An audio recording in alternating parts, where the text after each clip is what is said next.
প্রিয় ছাত্রছাত্রী 3.3 এর প্রশ্ন 11 দেখো a square minus 30a plus 216a দেখো 216 দেখো এই 216 এমন দুটি সংখ্যা দ্বারা গুণ করবা, গুণ করলে 216 হবে। সেই দুটি সংখ্যায় যোগ বা বিয়োগ করলে মাঝখানের 30 হবে। তাহলে সেই ক্ষেত্রে আমরা একটা কাজ করতে পারি যে এই 216 আমরা ভাগ করতে করতে যাব।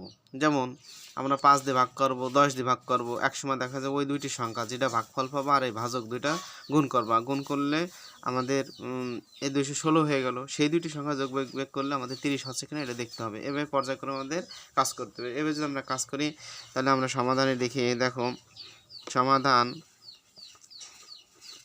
সমাধানে a স্কোয়ার 30a প্লাস 216, দেখো সেক্ষেত্রে আমরা এখানে a স্কোয়ার আমরা এখানে কাজ করতে পারি 18, দেখো 18a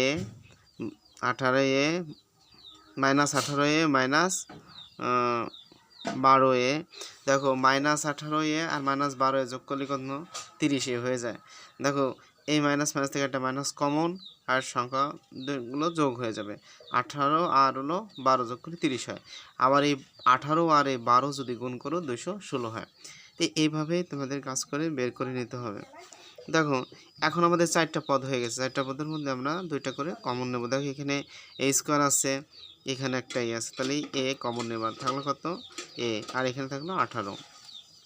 দেখো এইখানে আমাদের কি থাকতেছে a, আমরা এখানে যদি না এখানে নাই তাহলে আমরা এ নিতে পারবো না, তাহলে এখানে 12 সহ আমাদের কমন নিতে হবে। দেখো এই মাইনাস 12 দ্বারা 212 যদি ভাগ করো তাহলে 18 পাচ্ছ। দেখো এই মাইনাস 12 কাটা তাহলে হলো এ, এই মাইনাস এ প্লাস মাইনাস 12 দ্বারা 216 ভাগ করলে আমি 18 পেয়ে যাচ্ছি।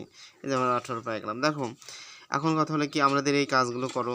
দেখো a মাইনাস 18 বসাই দিলাম, কারণ দুইটা ফার্স্ট ব্র্যাকেটের ভিতরে সেম জিনিস আছে, তাহলে আমরা a মাইনাস 18 দিয়ে দিতে পারি। আর এখানে a আর এখানে থাকতে গেলো বলো 12, এখানে থাকতে বলো এটা কিন্তু মাইনাস, এটা কিন্তু মাইনাস। দেখো তাহলে থাকবে a 12, এটা কিন্তু আমাদের যে কাজ, এটা আমাদের এই রেজাল্টটা চলে আসে। দেখো এইখানে মাইনাস আছে, এখানে মাইনাস আছে, কিন্তু এখানে কিন্তু স্কোয়ার নাই। যদি স্কোয়ার থাকতো তাহলে আমাদের একটু ব্যতিক্রমভাবে কাজ করা লাগতো, তাহলে সেক্ষেত্রে আমাদের এটা অ্যান্সার লিখে দিতে পারি বা আমাদের পুনরায় সূত্রে ফেলায় কাজ করা লাগতো। এভাবে একটু বুদ্ধি খাটায় কাজ করতে হবে আর প্রচুর সময় দিতে হবে।